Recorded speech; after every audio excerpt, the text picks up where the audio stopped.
Good morning, everyone. Thank you so much for joining again. For those who don't know me, my name is Rahma Ramadan, and I'm a researcher at the Center for Human Rights and Policy Studies.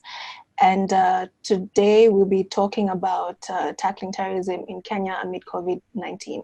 I'm sure all of us have a copy of the briefing note that outlines what we'll be discussing today, just to give a little bit of background, and the program as well. So before we dive in, I think it would be prudent for everyone to just introduce themselves, maybe the organizations that they're from. Yeah, just a bit shortly. Maybe we can start with Lukman. Morning, everyone. I'm Lukman Ahmed from Isiolo PeaceLink. I'm the project manager for PCVE activities within Isiolo PeaceLink, and I'm happy to be part of this engagement today. Martin. Good morning, ladies and gentlemen. I'm Martin Mavenjuna. I work with the Kenya Human Rights Commission, where I lead their work on security governance and transitional justice, and I'm happy to be here. And I look forward to having a constructive discussion with all of you. Samant, please go ahead.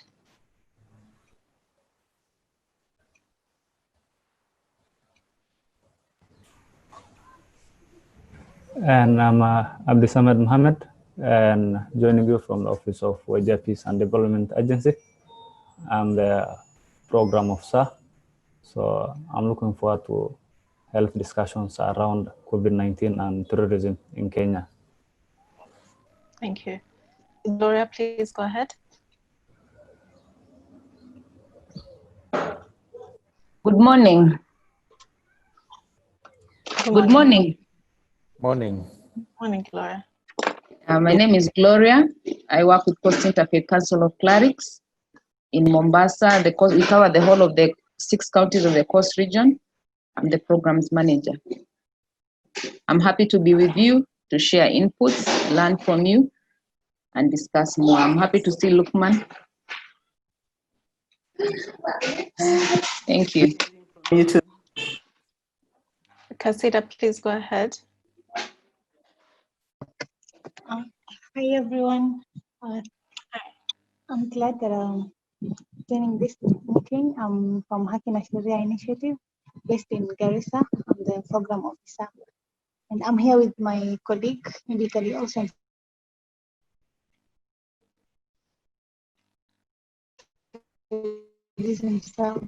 Hello. Hi there.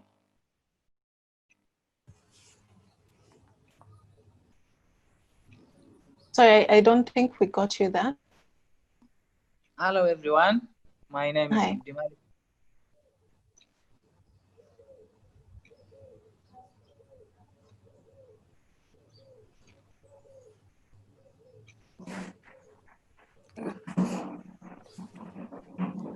Maybe Kasida, as we're moving forward, your network is a bit shaky and we're having trouble hearing you. Hi guys, can you hear us? Yeah, now we can hear you. Thank you. Madenge, please, could you please introduce yourself? Yeah, my name is Madenge Dungo, working from LAM, organization called QGuide Bunge. I'm the programs manager. All right, thanks. Agnes, go ahead, please. Hello, everyone. Good morning. My name is Agnes Mwambila. I work for Human Rights Agenda. We are based in Mombasa. I'm the project officer on CV programming. Thank you. Patrick, I'm seeing you just joining in. We're doing introductions, so maybe you can go ahead. Good morning.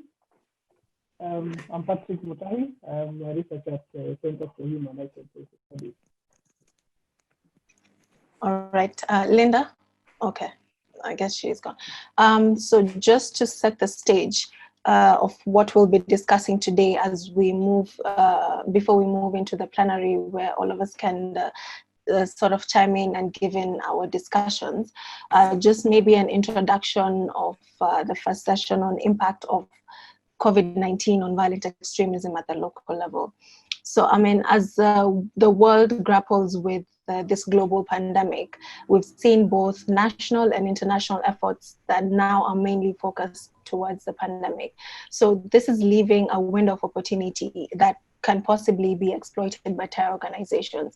I mean, for instance, organizations like Al-Shabaab have already taken advantage of the prevailing situation, and they've gone ahead to promote a religious narrative that suggests that the widespread devastation is a punishment resulting from sin and disobedience of mankind. So, and at the same time, we've been seeing attacks in northeastern and attacks in the coast province, despite a declaration by the UN Secretary General for cessation of all conflicts, so that all efforts can be collectively focused towards the crisis. We're still seeing activities in other areas of the country, Al-Shabaab activities in other areas of the country. And as all this is playing out in light of a pandemic, maybe we can start thinking about the impact of the religious narratives on the ground. As all of you guys are working in different areas, maybe you can tell us the impacts of this kind of narratives in the areas that you're working on. I mean, are people aware of this narrative, and what is a kind of response around this narrative? And also maybe as we think about responses to this, as we open up the floor, another thing maybe that we can think about is the manner in which policing is being done in the implementation of the COVID directives. For example, the curfews and what happened in Mombasa, if I can highlight just a bit, the ferry incident where police were being seen in video beating people just as a manner of implementing the curfew and using force in implementing directives that are being given around it. So maybe as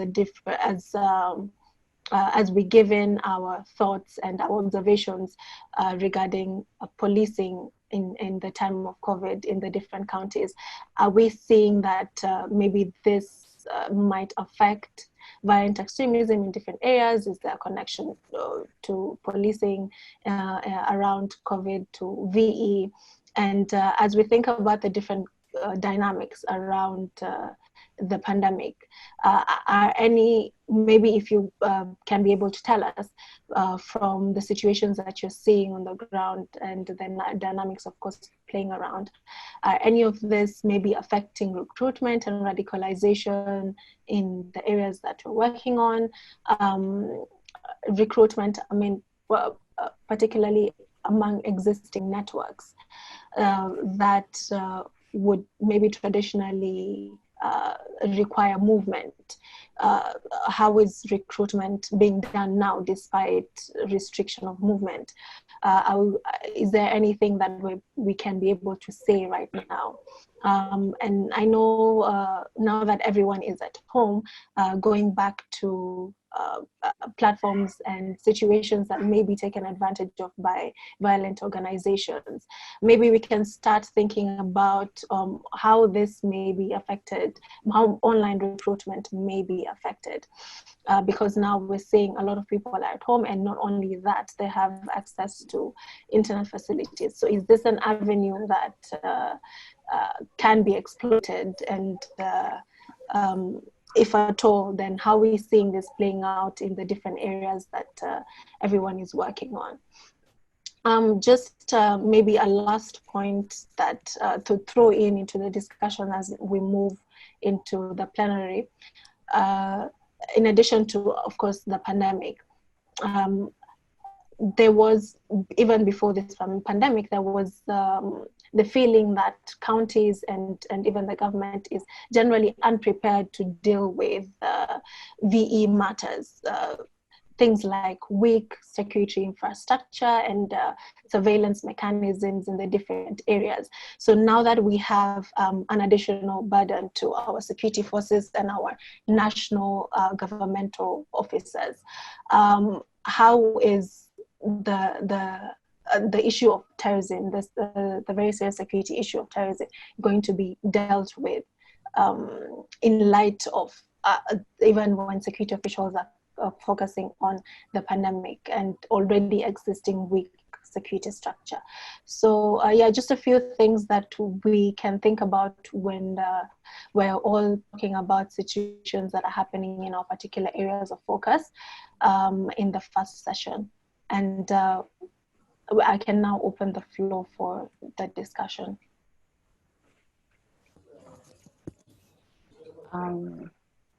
Yes. Okay, Rama, if I can go faster. Yes, please go ahead. Okay, fine. So I would agree with you on the narrative, but the broad narrative is, the general narrative right now is that what I must put across is that one, the COVID-19 pandemic creates actually a conducive environment for radicalization. And that is premised on the fact is that we are in unprecedented, we're at an unprecedented time in our nation. So everybody has to rely on technology, and the unfortunate reality about this technology is that most of it is not regulated. For instance, I'm certain most of us in our homes have Wi-Fi connections, or you get your internet from specific service providers. Now, for those of you who have older kids, you can't regulate what, say, your kid is doing in another room, because the presumption is your Wi-Fi is in your entire compound, is in the entire house. So it becomes challenging to actually regulate this space, because at the end of the day, this is the only mode of communication that we've been restricted to. And then secondly, the state seems to be so busy and preoccupied with dealing with the whole COVID pandemic, and no specific attention is being given to the online platforms in terms of regulation and content, the content that is used by, that is accessible by different users. And then secondly, on the police conduct, again, like I earlier stated, the police right now are preoccupied with enforcing government directives. In other words, enforcing the curfew and ensuring that people do not wear masks in public. Unfortunately, you're all aware that the ratio of police to every citizen in Kenya does not meet the UN threshold, that is 1 to 300. So as is right now, most of our security agencies are predominantly occupied with dealing with COVID. Now this, in a way, still creates a window of opportunity for Al-Shabaab or any other radicalized groups to actually recruit people.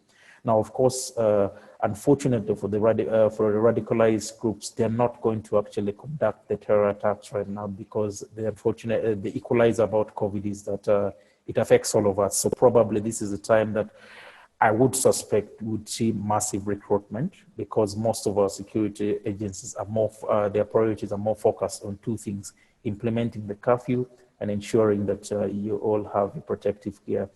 Now, in terms, of course, in as far as their response is concerned, we're all aware that police response to implementing the curfew has been violent. There have been numerous reports. Of course, to date, we have about, I think, 15 unlawful killings. That is as far as the response is concerned since the government implemented the directive. And then there have been a lot of reports of police brutality and torture. And then my fourth point is on, let me speak slightly now on the oversight. Of course, when it comes to CVE issues and broadly conduct of police security agencies, we do have IPOA, IAU, Kenya National, and of course the relevant parliamentary committees on security. So as is right now, when you look at Kenya National, IPOA, and IAU, they are more or less predominantly occupied on police excesses in the context of responding to the COVID pandemic. However, none of these oversight bodies seems to be aware of the violations that may occur when it comes to preventing violent extremism. Of course, right now, it gives police leeway to actually either extort members of the public, or you could actually be unlawfully whisked away for allegedly being involved in terror activities. And remember, the law is still clear. You could still be detained for up to 90 days. So I foresee numerous violations during this time. Over to you, Rama. Thank you so much for those insights, Martin, particularly the numbers around the unlawful killings, which, as you're aware right now, most of the reports are not generally focusing on that. So this is information that we wouldn't quite get, but it still is playing around in the background. Maybe if, before we go on to the plenary, I can introduce the new participants that have come in can introduce themselves. I'm seeing that Brian has just joined in, and Masaid from Haki Africa has joined in. So maybe you can start with Masaid. Please go ahead. Good morning. Just unmute. Okay.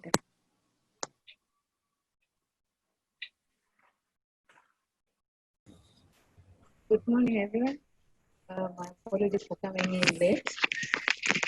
Hello. Yes, we can. Hello. Go ahead. Hello. Can I be heard? Can someone hear me? Yes, we can hear okay. you. My name is Leslie, representing Haki Africa. My apologies for coming in late. It's been a bit hectic with the connection and all. Thank you for having me. Thank you for joining in. Brian, please go ahead. Hi, everyone. Hi, Brian. Can everyone hear me? Yes, good. Brian. Yes, my name is Kimari with the Center for Human Rights and Policy Studies. Sorry, I must have missed the introduction. I missed the introduction rather, so I'm just trying to catch up and see where we are at in the conversation. I'm happy with what we're sharing. Thanks, Martin, for everything you said so far. All right, thanks, Good. Brian. Good to have you both on my side. So we can open back the plenary for discussion.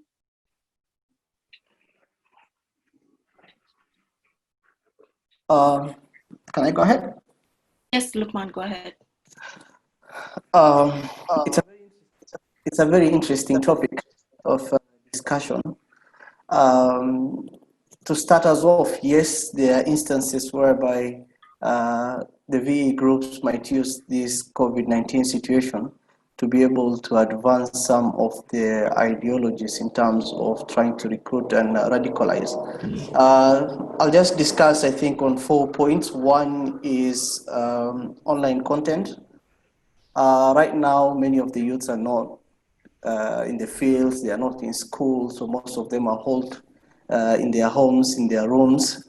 And the time spent online has significantly increased. And couple this with probably not engaging in sporting activities or other activities outside, then there is a significant risk whereby online radicalization might take place. And that has been the case in Isiolo for some time, whereby we didn't have active sales recruiting, but the main mode of recruitment had been through online. And just to look at it on the other perspective, it doesn't necessarily need to be explicitly recruitment narratives, online recruitment narratives. There's the issue of geopolitics that plays around, especially the issue of how, for example, India has been handling the issues around Muslims. And so there have been videos that have been circulating around the treatment of Muslims by the Indian government, and that still feeds into the psyche of these young boys and young girls, and that drives up emotions that they have, and then coupled with a few propaganda that probably exists online or might be produced by VE groups, then that significantly places them at a very high risk. The other issue that I'd like to speak about is around the closure of mosques and the restrictions around the curfew. Now it's Ramadan time. The closure of mosques has been an emotive issue, and I'll speak about the local context here in Isiolo. So there is absolute need to engage the religious leaders and religious authorities. And then you couple that with scientific authorities, and then you marry the two, whereby there's religious edicts on why there is need to implement the curfew, and then giving that information to the young ones around is, I think it's quite important. So there needs to be that close collaboration between the government and the religious leaders on that aspect. But unfortunately, the religious leaders are still in fear because most of them sometimes think that they might be profiled whenever they speak around the issues of linking anything to any topic to violent extremism. And then the other thing is, I think the VE groups will sharpen their condemnation of the system. There already exist a lot of grievances amongst the people towards the government from historical happenings, and also how they handle marginalized areas. Like, let's say Isiolo, we consider ourselves as being one of the marginalized areas. So with the weak systems that we have, and this pandemic coming on board, whereby issues around livelihood have been put to a stop, the poverty levels are quite high, now this amplifies the grievances that people might have around towards the government. So I think all these factors places a significant risk towards recruitment. There's no data to prove that anything has happened right now around recruitment. The number has been going down in Isiolo for quite some time as compared to before. So the numbers have been reducing of young boys who've been recruited. But we cannot rule out maybe there are those who have been radicalized, but they've not been recruited because of the intensified surveillance by the police, especially the ATPU. But right now, the fact that most of the police officers are now focused on implementing the curfew restrictions and things like that, then there's a possibility that with the laxity in that area, then if there are any instances of radicalization whereby the VE groups were unable to recruit, then they might be able to use this space. But again, on the other hand, is that there are curfews and there are so many roadblocks around, So there's a roadblock to Mandera from Isiolo to Mandera. And so probably that can work to our advantage in the sense that it still cuts a break to the routes that might be used to recruit these young boys into Somalia. Thank you. Thank you so much, Lukman. I mean, you brought in very important dynamics into the picture. I mean, what is happening in India, for example, we wouldn't have thought that it would particularly affect the localization aspect, but you brought it out really well. And I mean, data like the fact that actually the numbers in Isiolo have decreased. I mean, if you're not working in the area, you wouldn't quite particularly be able to tell that. So thank you for bringing that in light in the discussion. Maybe if I can just quickly put you on the spot, Mesaid, I know you joined in the conversation a bit late, but we were talking about maybe policing of curfews, and I gave an example of what has been seen in Mombasa video. Maybe you can talk a bit about that, the manner in which policing is being done in the coast area, in Mombasa particularly, and if at all that has an impact on any PE issues in there. Thank you so much, Rahma. What I will say on my end in terms of the curfew is that there is a possibility of it curbing the spread of VE issues in Mombasa, and there's also a possibility of it increasing the issues related to VE in Mombasa, radicalization and all.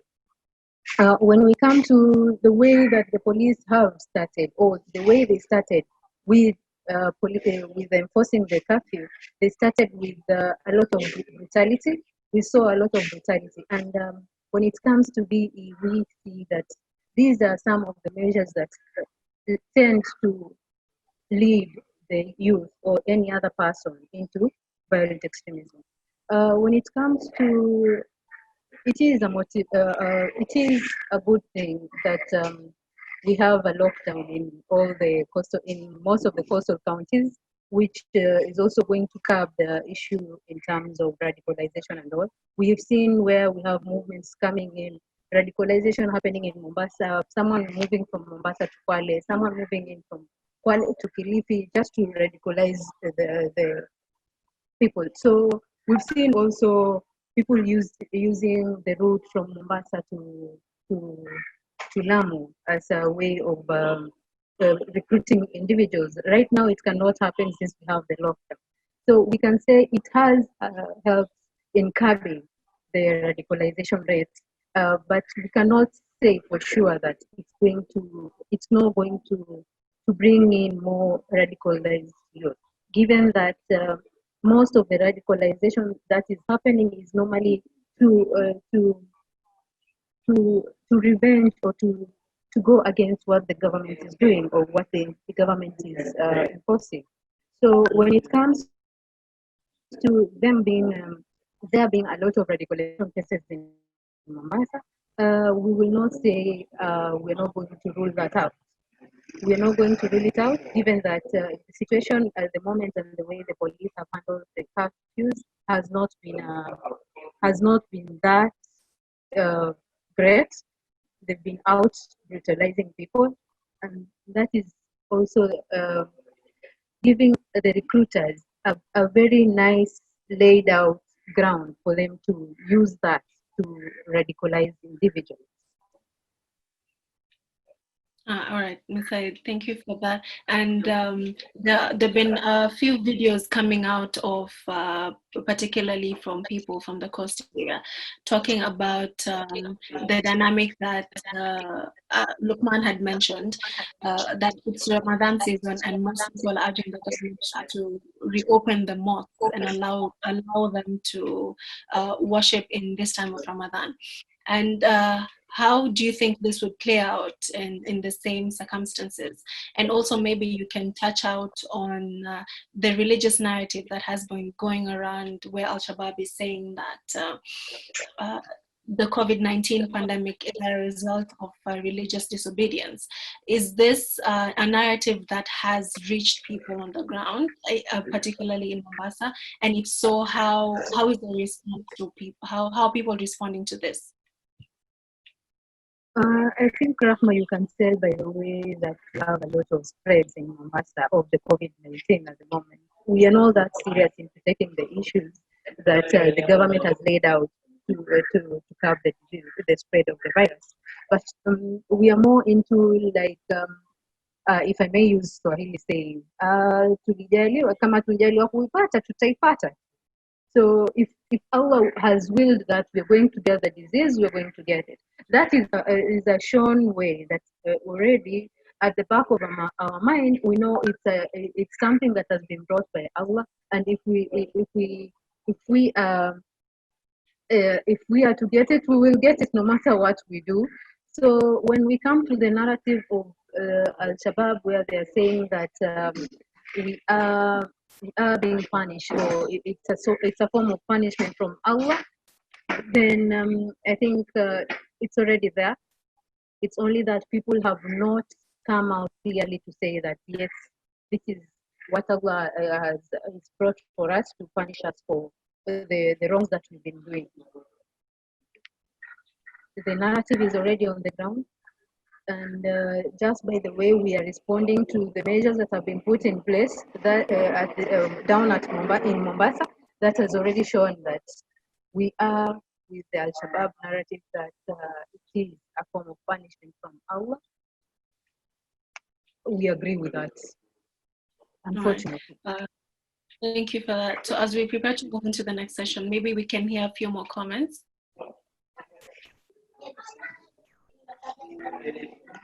May I be allowed to speak? Yes, go ahead, please, Gloria. I'm happy to hear from all of you. Ms. Said, I'm happy to see you. Just to concur with all that you have contributed, I think the COVID-19 situation really needs people to focus, to give it some consideration, because if we are too much on the health side, we might find ourselves in another security problem and also a peace problem at the same time. Because I'm looking at the various situations that COVID is putting the communities at. We have done the work of preventing violent extremism for some time, but with the recent onset of the COVID, if things are not taken into consideration, it might wipe out a lot of what we have already done. Currently, people are, especially in Mombasa, there's the talk of about lockdown, and people are wondering what happens after lockdown. I am not able to get food. I am not able to get my basic needs. What happens? And there's a lot of well-wishers giving out food. And this can be an opportunity that the VE recruiters can take advantage by using it to recruit more people, by supplying them with food, taking care of their daily basic needs, and people would really buy into their narrative just to get that particular support, because they want to survive for the day. So they can sympathize, they can protect these recruiters or these perpetrators in their own communities, so that they're able to get this supply, they're able to be supported. I am looking at a lot of suspicion in the community. You listen to people talking, everybody is suspicious of the government. Not just the national, but even the county government. There are those ones who are supporting and praising, there are those ones who are asking questions, and this is maybe because of the lack of community participation in the many decisions that the government is taking right now. And you find that even the narrative that this is an anti-religious thing has also come out, because religious leaders are saying, how can the government just decide to say all worship centers closed with no consultation with the religious leaders? And this is something that the both Christians and Muslims are talking and arguing and debating about. And it can really bring a religious angle to this aspect of preventing COVID-19 spreading. So I think there's a lot that we need to look at. There's a lot of suspicion on the government, issues to do with forced quarantine. Anybody arrested by the police, the next step is quarantine. And you look at the bills that people who are in quarantine are incurring. It's not possible for a common mwananchi to manage. And you're being told that after that you're going again to face the law. I think this is going to really force people into a very hard corner, and the best way they could respond is maybe by being violent. And right now people are being told, if you become violent, we bring in the military. So we are already threatening people who are already threatened. The COVID is already telling them, I will kill you. And the government is saying, if you do not conform, we will also bring military, they will kill you. So who is safe? Who keeps us safe? So we are looking at a community that is really stressed out. Parents have been given children. They are in the house running everywhere. You are looking for food. There is nowhere you can go get to work. So there's a lot of stress in the house. And that opportunity for the parents to engage with the children and even discuss very important issues is not there, because the parent herself or himself is already stressed out. They do not know what to expect or what to do or what next step to take. So there's a lot of vulnerability that is being created by the situation on COVID-19. Violent police and the unlawful killings. We are seeing that there's a lot of, yes, there's this curfew, but there's movement. People are moving inter-county. How? I do not know. We are having very corrupt police officers. And how sure are we they are not going to allow the VE perpetrators to penetrate? How do we address this? Because it's in the coast region, it has been reported. And we are seeing people, you talked with somebody yesterday, they were in Lamu, today they're in Mombasa, and you ask what happened, they say we have passed. So there's a lot of corruption in the police force, and I think that one also needs to be looked at and be able to be addressed so that we really contain, or we do not destroy what we have already done. Religious leaders, as much as they have accepted, but their platform has been removed. Many of them are not so much on online. Even the skills to do online engagement amongst the religious leaders is very limited. Some have the tools, but they do not know how to use these tools. So there is also a gap amongst the religious leaders. Once we have removed the congregations and we have given them online, how do they do it and they have no that skill?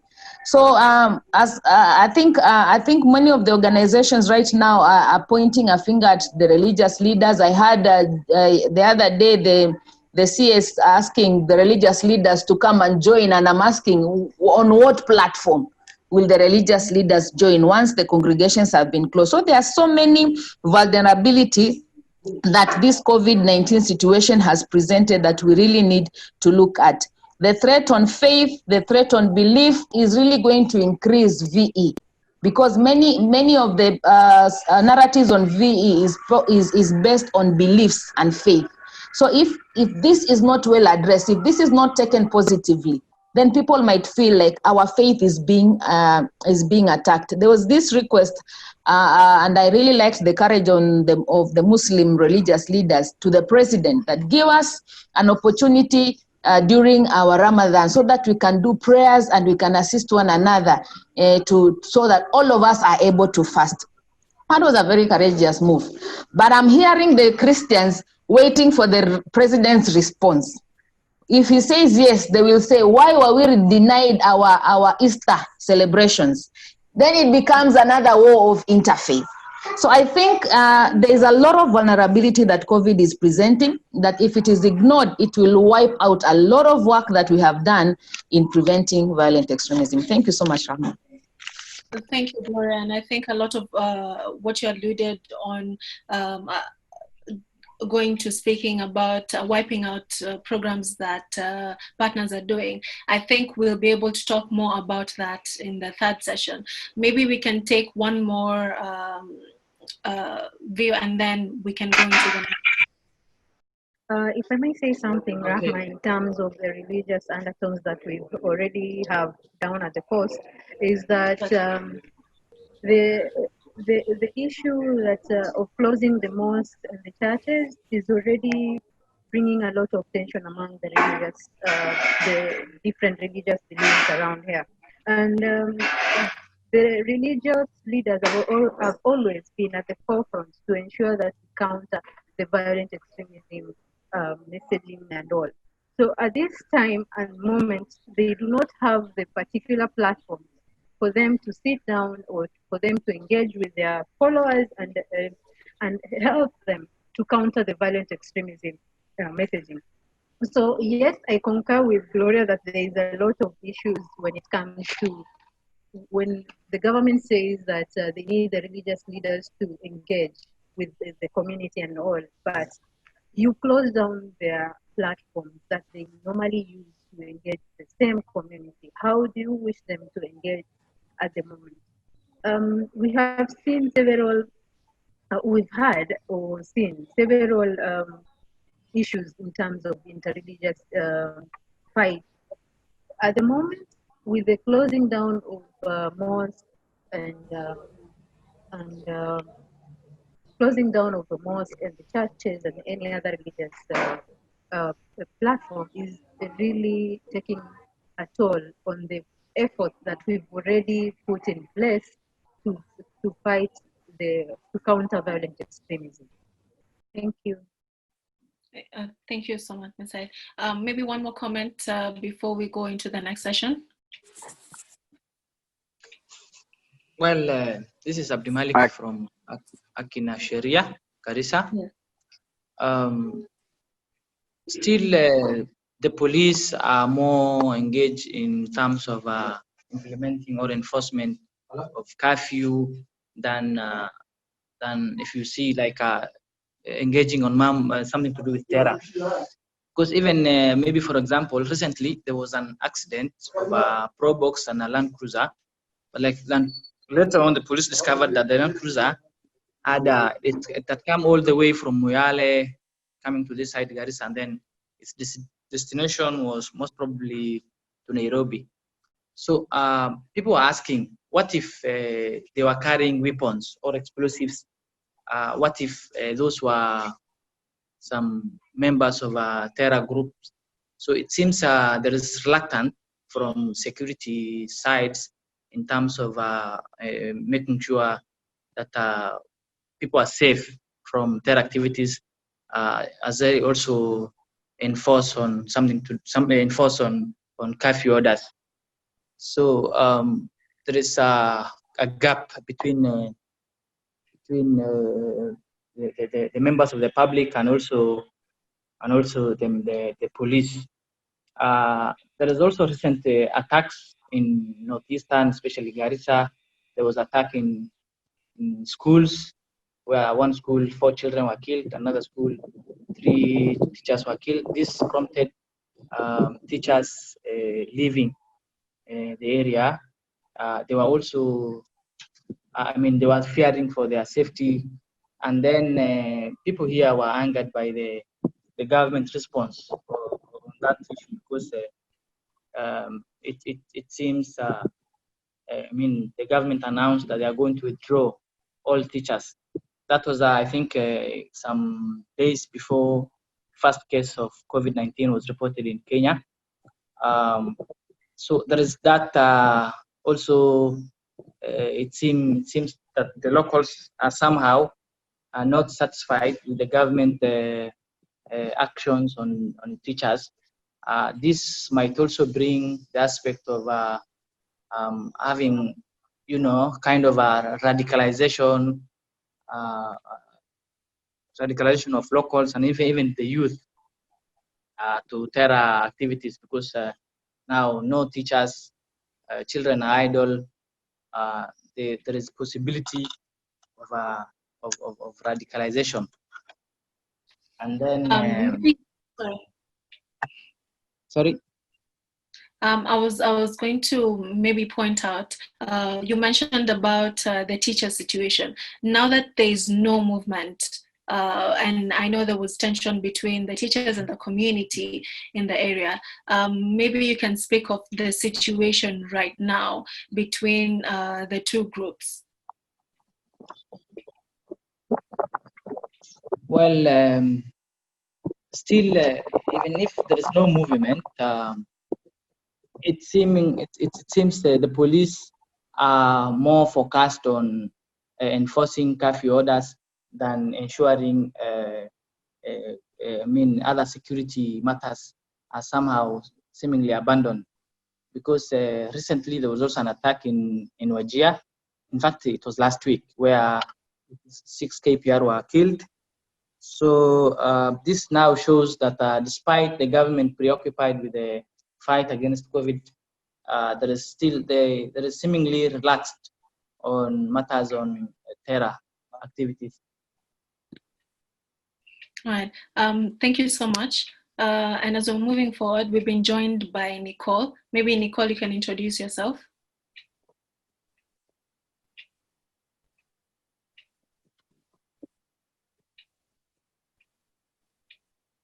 Nicole, can you hear me? Okay, I think we'll just move forward, and when she can, she will speak to us. I know, Brian, you wanted to speak, but please just hold on. Maybe you can speak when we move to the next session.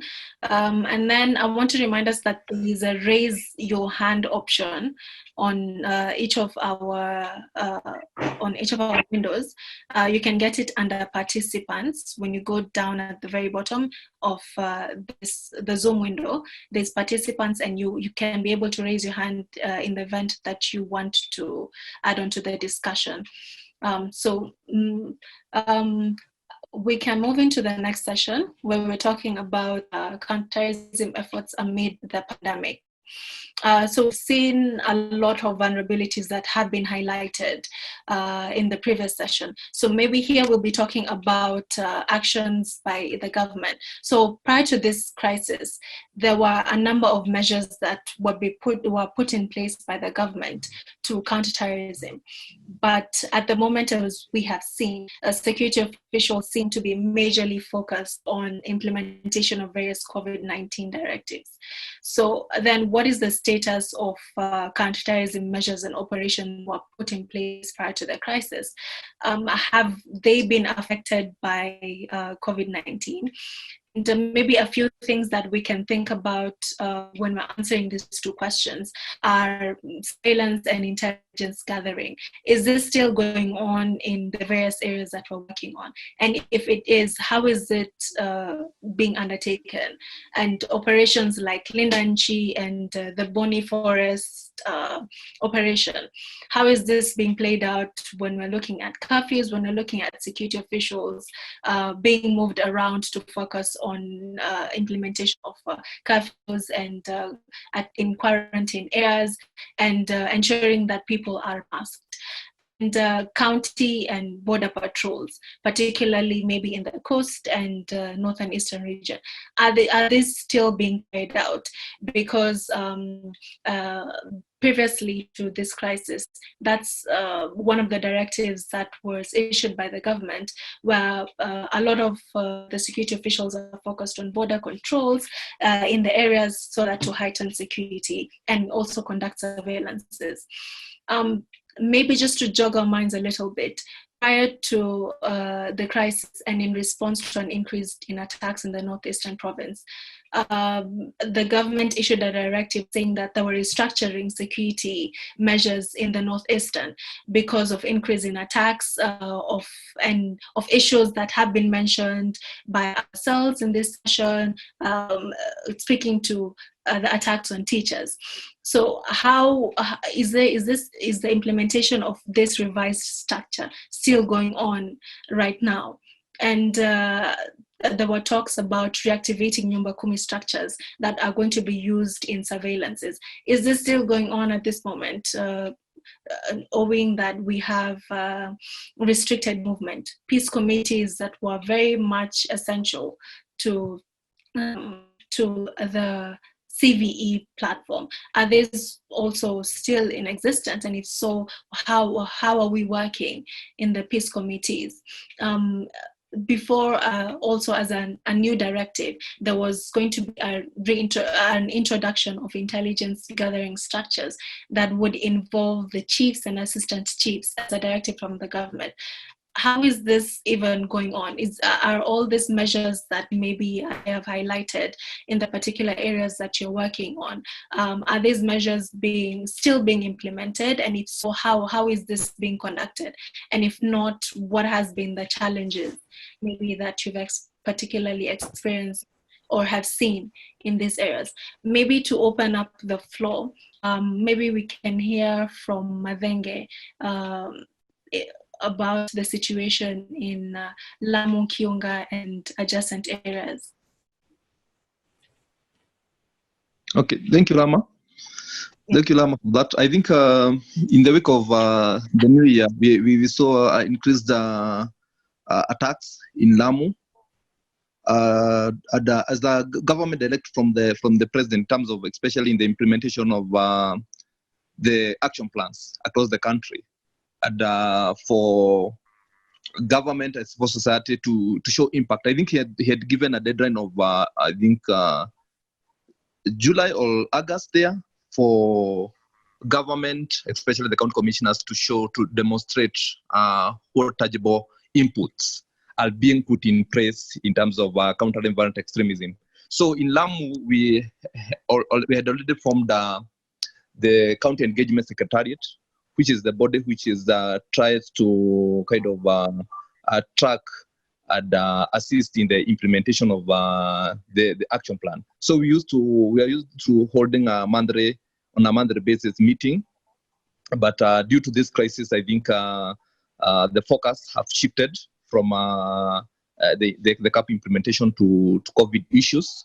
And then I think this month there was a huge brawl, especially for team within the Reader Boni, when one of their allies, a DO, I think in Laskaboni, which is just adjacent to Cuba at the border, who was killed by the Al-Shabaab. I think he was one of key people who was providing information in terms of movement, and he was really assisting the KDF, especially at the border. In fact, when he was killed by the landmine, he had come from an operation to wipe up some Al-Shabaab who are at the border of Kenya. But since his car was the one which was in front, I think he was the one who was killed.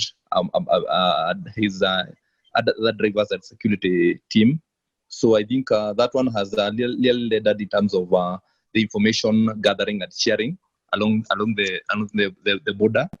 The other issues in terms of the operation, we'll see that since the movement has been highly curtailed, even in Lamu, I think when you look at the border patrols, I think they have lacked a bit in terms of doing their routes of patrols, especially within the ocean.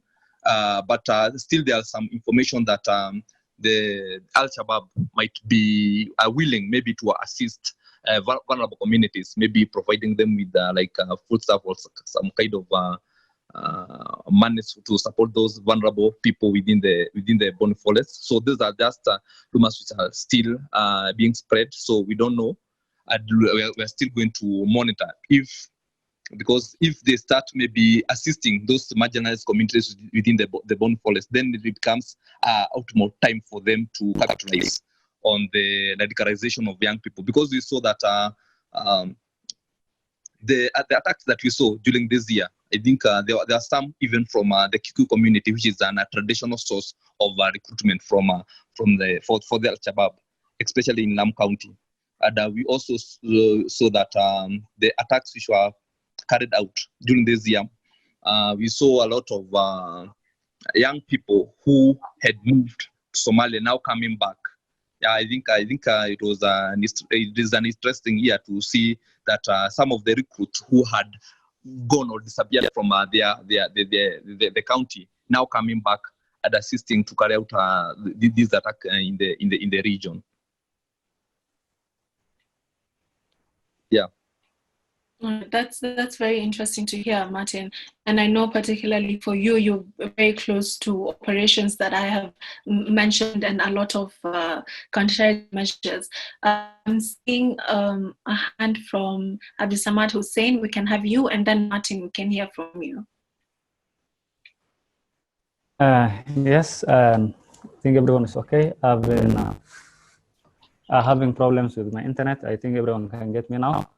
Yes, we can hear you. For those who are late, I'm Abdisamad and representing Wajir Peace and Development Agency. I'm currently in Wajir.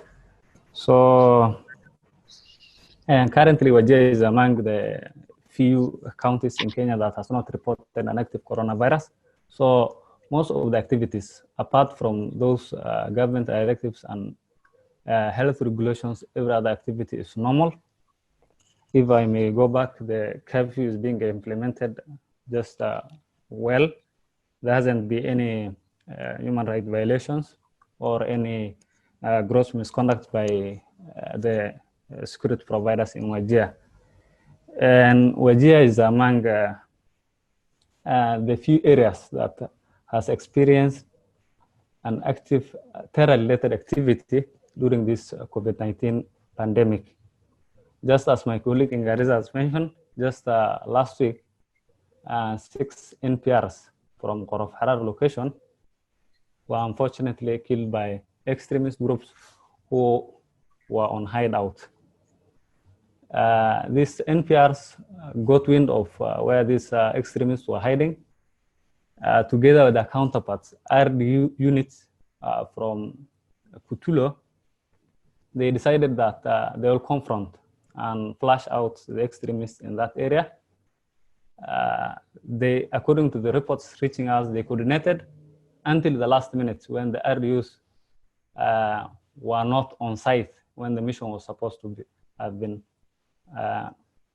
taken on. The NPRs were 9 in number, according to the report we got. They went ahead with the plan and exchanged the fire and confronted the extremists who were on the hideout, which according to the reports were many. Unfortunately, 6 out of the 9 NPRs were killed in the ensuing shootout. 1 was injured and is being brought back, and 2 escaped unhurt. So this kind of attack, especially on local NPRs, created tension in both Kutulo and Qorof Harar locations last week, where all the elected leaders and the governor were there to mourn with the community and condemn the acts of cowardly by those extremists. According to reports and confirmed reports reaching us, was that 4 of the extremist groups were also killed in that fight. They left after that fight, but we're also getting that they have returned to the same place. Wajir has 8 sub-counties, but out of these 8 sub-counties, 3 are hotspot areas. They are known by the government and everyone else, according to our report, we have been stating them. Wajir East, Wajir South, and Tarbaj. Especially Tarbaj and Wajir East. Qorof Harar is in Tarbaj, and Kutulo is in Wajir, and Kutulo is in Tarbaj sub-county, and Qorof Harar is in Wajir East. They are neighboring around just roughly 12 kilometers separates them. In between them, there's a very thick forest where these extremists use as hideout. In both these areas, there are local or insiders who are working with this extremist group, which has made the fight or the eradication of violent extremism in both Wajir East and Tarbaj cumbersome. There are people who are working with them, who are known by even the locals, and recruitment is going on regular basis. Recruitment in Wajir are more or less word of mouth, physical contacts, because the areas we are talking about have no much internet connections, so accessibility of online activities are limited. So there is influx of extremists within the local setup, which are actively recruiting unsuspecting individuals into their rank. Moving on from there, in Wajir County, CV activities have been greatly halted by this pandemic. We are also part of the county engagement forum, the CV engagement forum, which used to coordinate all the CV activities in the county. We have not had a single meeting since the pandemic has started. All the local actors and the international humanitarians who are engaged. Sorry, maybe if I can interrupt you, Saman. About the CVE initiatives, maybe you're preempting our next session. We'll be able to dive in a lot on the CVE initiatives. But for this particular session, we're just focusing on counter-terror initiatives by the government and seeing how that's playing around in light of the current situation that we have. Thank you for sharing your views. I know Martin had his hand up. I don't know if you still want to go ahead. Okay, sure. So I'll just respond to the set of issues you had raised. So, in as far as I don't think the government of Kenya has come up with any mechanisms to deal with the CVE issues in the context of COVID-19. Most of you may have been aware when the president met with the Security Committee and other members of his government. All his press statements have been aimed at towards COVID-19, right? There is no mention of how do we deal with the issue of CVE or security per se, generally broadly. So my take is there's no mechanism that has been put in place to actually comprehensively deal with CVE issues during the COVID pandemic. And then on the structures, on the structure implementation, the Nyumba Kumi, peace initiatives, Of course, all that has been put on hold because of the current situation we're in. And the unfortunate reality, like I earlier reiterated, is that we've all been forced to work online. And now, for the longest time, the government has been an enemy of embracing online technology. So we are here. We are right now here, whereby all of us, first and foremost, of course, for the human rights networks or the human rights defenders that most of us work with. I mean, how many of them can afford actually internet, right? So it's a broader challenge. And then I must point out that the National Counterterrorism Center has actually been unanimous in all these engagements. If you realize, I don't think any of you have had anything from any kind of pressure from them, because at this point in time, they should be the focal point of telling the nation, or they should have issued a pressure on how to actually deal with CVE issues in this trying moments. But of course, they're silent. And then, of course, on the issue of surveillance and intelligence gathering, of course, we're all aware that the government has got superior surveillance and intelligence gathering capabilities, most of which, of course, is illegal, but because it's the government, they will always do that. And in the recent past, they've used this to deal with issues of CVE. However, right now, most of these surveillance capabilities seem to have been channeled towards dealing with the COVID-19 pandemic. You may all be aware that there were a number of arrests that have been made for people who are breaking the curfew or social distancing policy by the government. So some of these people have actually escaped. So what the government is actually doing is they're actually using the surveillance capability to actually find, instead of using it to deal broadly with the general challenges that would face a nation in this trying moment, they're using it only to track either people who have interacted with somebody who is infected with COVID, or those who have escaped from isolation centers. So right now, our surveillance, the state surveillance capabilities, their priority are elsewhere, and certainly not on CVE. Yes, that's it. Over to you, Rama.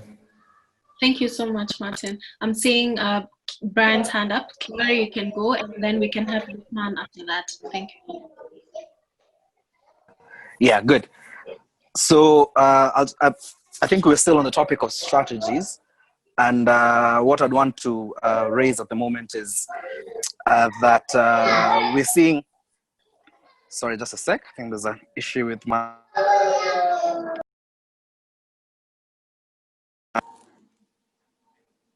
hello, sorry, yes. Hello, can you hear me? Let's proceed, Brian.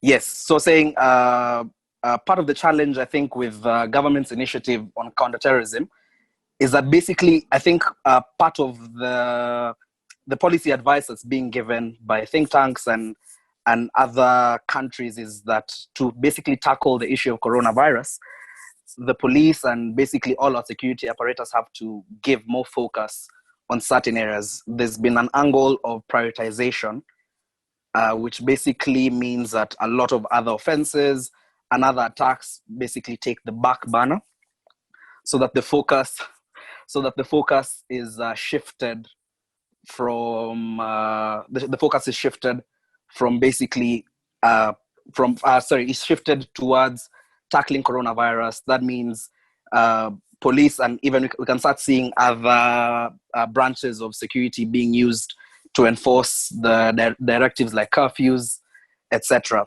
And I think part of the challenge that this gives us, and I think I'm glad that someone brought up the attack that we've already seen in Wajir, is that it's leaving us, because I think the agenda of the Al-Shabaab and other terror groups is twofold. First, ideology, and second, just attack.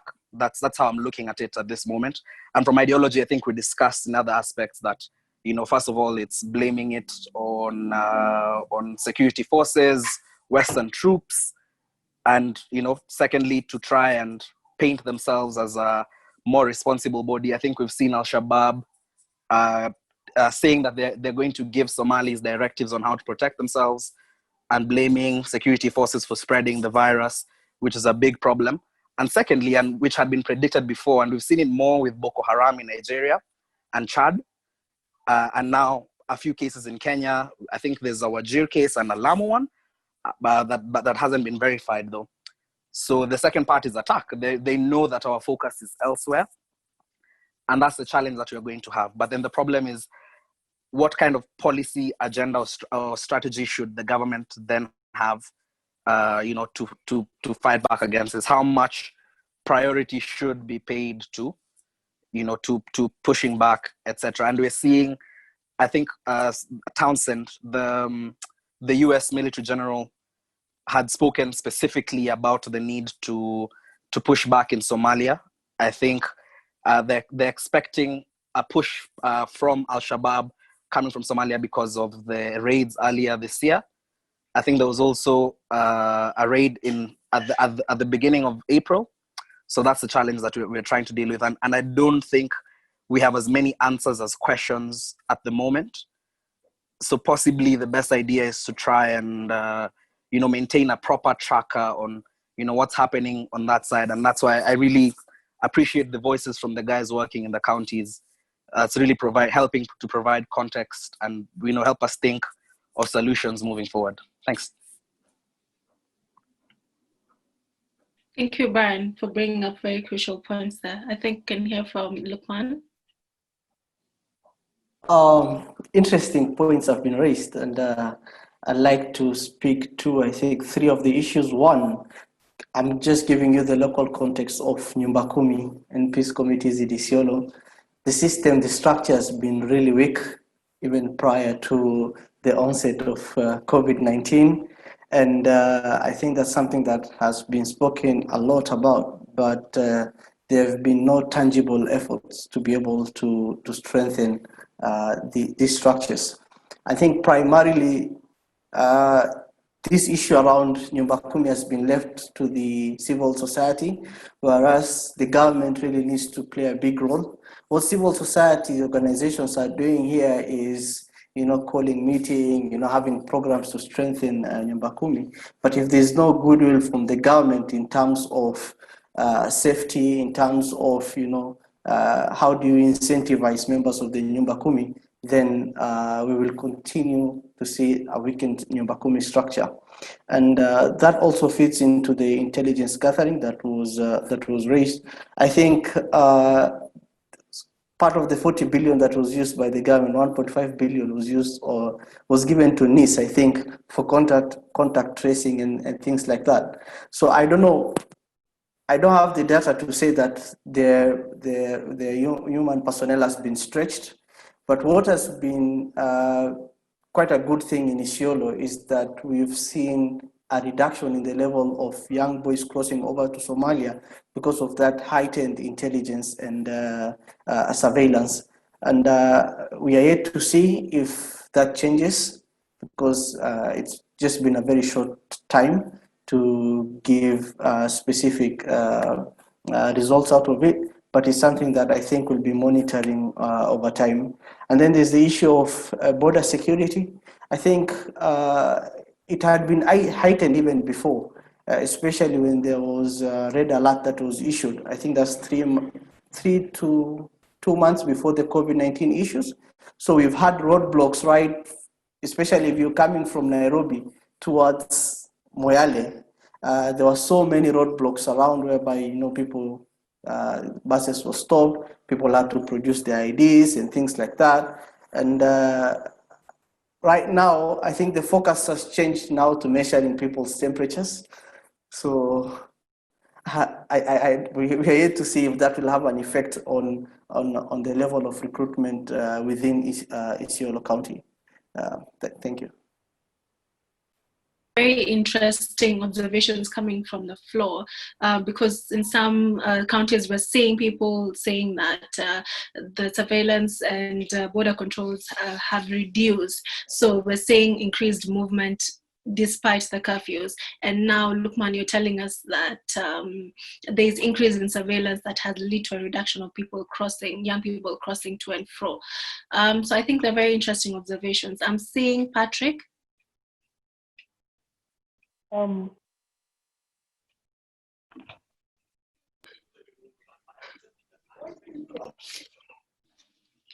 We can hear you, Patrick. You can go ahead.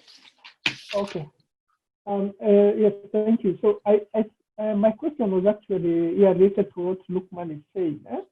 That Yes. That there seems to be, at least from Isiolo, the reduction in recruitment, and I think this had been alluded to before when we started, because there's more security officers on the ground now, in many parts, especially along Kwale, Kilifi, Mombasa, because of increased surveillance. And then definitely that has an impact in terms of disrupting the network of that. But I don't know if I had, or I'm sorry if I'm misquoting Matenge, because Matenge, I think, had talked about people crossing over from Somalia to Kenya. Yes. And I hope I'm not, if I'm misquoting Matenge, you can let me know. So I'm just trying to reconcile the two, that do you see them in terms of the returnees? Do you see people coming back? Because definitely Somalia, the numbers are increasing a lot in terms of the COVID cases. Sorry, Patrick, do you mind repeating the question? Your line is breaking up. We can't hear you properly. I was asking now in terms of the returnees, because we have talked about people being recruited a lot. But in terms of returnees, do we see a similar thing, people returning from Somalia? Because definitely the cases in Somalia are much higher. The facilities are not there, unlike here, where you say relatively or comparatively, you'd be taken care of here. So do you see anything of that? And then also trying to confirm Mazenge's remarks about, I think, if I'm not wrong, he said that he had noticed also people returning from Somalia to Kenya. Okay. I'm seeing Masai's hand up. I don't know if you want to respond to the question.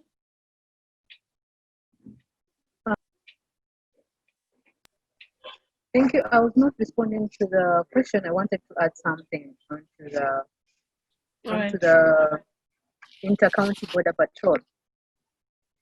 We've said that we've seen an increase in the inter-county border patrol. Yes, it's there, but is it effective? Is it effective? No, because we can still cross. If I want to go to Kwale, I can still cross. If I want to go to Kilifi, I can still cross. The only thing that maybe I will have to do is to get a letter from the county commissioner and move within the borders. That is one. So if we're saying that it's going to maybe reduce the movement of people into other counties and getting them radicalized and recruited, I don't think it's a very strong or effective way of doing so, because people can still move. We know Kenyans are very creative and innovative. We can always find ways to go around issues, and we've always done that. So if it's a matter of someone getting permission to cross the borders and go doing their businesses, maybe radicalize or recruit, and the movement is still there. And it's not an issue that has been able or will be able to reduce or to bring down the radicalization beats or recruitment beats. Thank you. All right, thank you, Masai, for that contribution. I think maybe back to the question that Patrick had asked of returnees and whether we see people returning to Kenya because of the closed borders and coming back. And I'm thinking maybe, Patrick, you were referring to Kenyans returning? Yes. Yes. So I think maybe Lukman can give us a few insights on that. And then Madenge can maybe clarify if Patrick had gotten the fact right from your statement.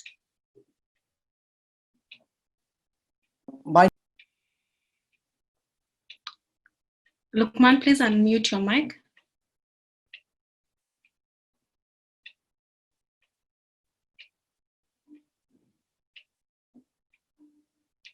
Lukman, I'm sorry, we can't hear you.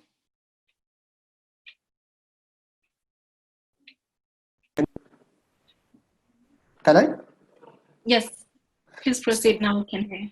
Sorry, just to clarify, one thing is that the level of recruitments have reduced. That is the reported cases of where young boys have crossed over, young boys or girls have crossed over into Somalia. So that has been reducing over a period of time. On the issue of around heightened inter-county border security, is that what they've been doing is because, we have military barracks around. I think we have, if I'm not wrong, 3 military barracks around. When there were red alerts in terms of intelligence that an imminent attack was to be carried out, most of these roadblocks were set up by the military police. So they've been the ones who have been manning these posts, especially from Nairobi towards Moyale, Moyale towards Nairobi. And right now, what they've been doing is that there's still border checkpoints, but they're not as thorough as before, because right now what they're focusing on is measuring people's temperatures. And so that's why I was saying that might have an impact, and it's something that we are waiting to see if there will be cases of young boys crossing over into Somalia. Because we cannot quantify if radicalization is taking place or not. That's really difficult. So one of the best measures of knowing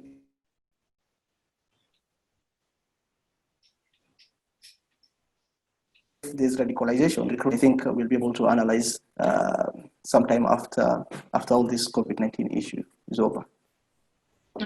Lukman, before we move to Abdisamad, because I'm seeing his hand is up, maybe if you can, if there's anything at all to share from the ground, are there maybe cases of returnees coming back or in Isiolo County?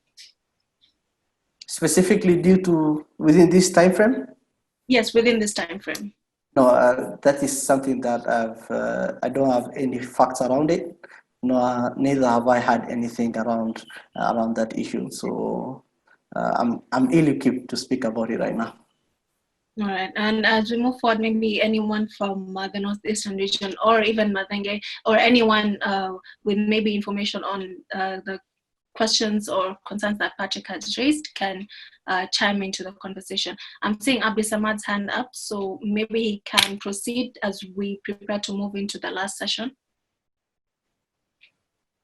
So on the issue of returnees has been contentious even prior to COVID-19 because there's no proper structure within the Kenya government system that embraces the returnees, and this has been a challenge in the fight against violent extremism, because as you are aware, once individual indulges himself or herself in extremist activities, is closely monitored by security agencies. So this means that even if he is to give up this kind of practice in future or at that particular time, he knows that is being closely monitored, or if he gives in, his fate will not be clearer. So this has been a challenge. Although there are local influx of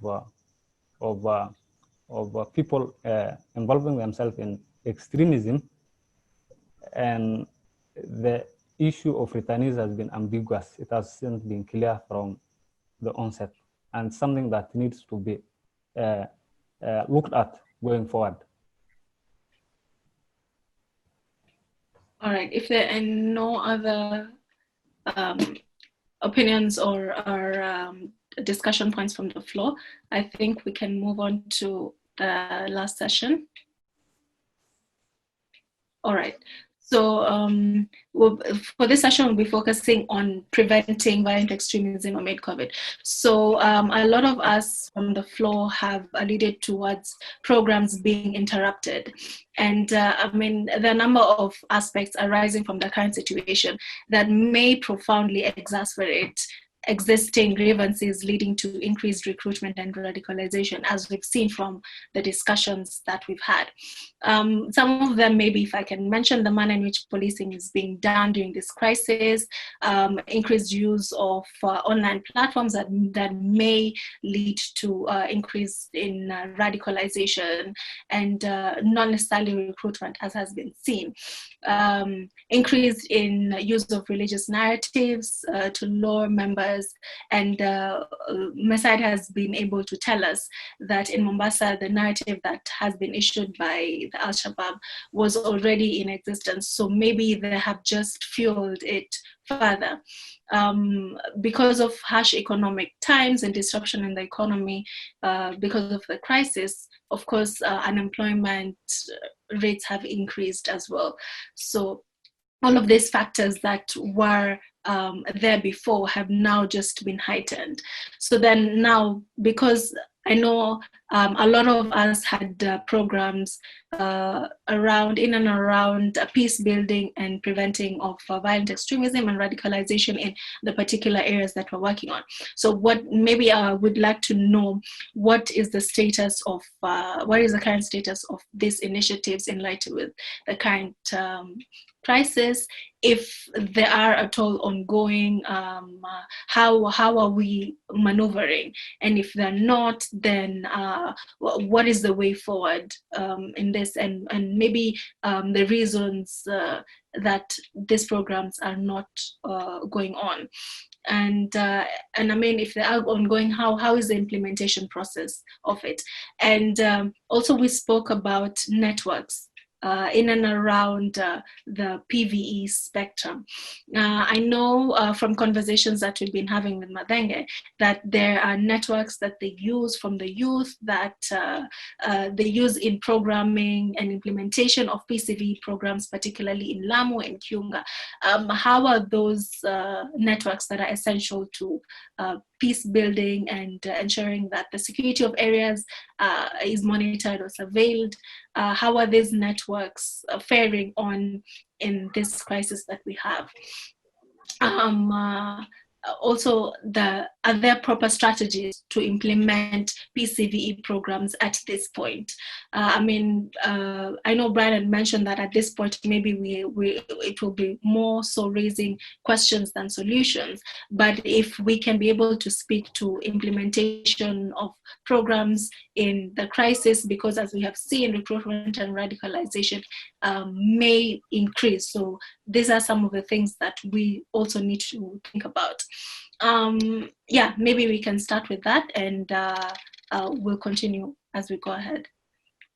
I'm seeing a hand by Gloria, and then we can have Mesaid, and then Madenge. Okay, Rahma, thank you so much. I think our PV strategies are ongoing, maybe in a slow mode, but still ongoing. My concern is most of these strategies are government-led, and you find that right now the government is really focusing on COVID-19, how to prevent its growth and its spread, and to get really direction, to get support from the government to do this work might really be a challenge. But we really need to see how we can bring on board, how we can encourage or really interest the government into this agenda of preventing violent extremism at this particular time, so that they can be able also to give it some attention.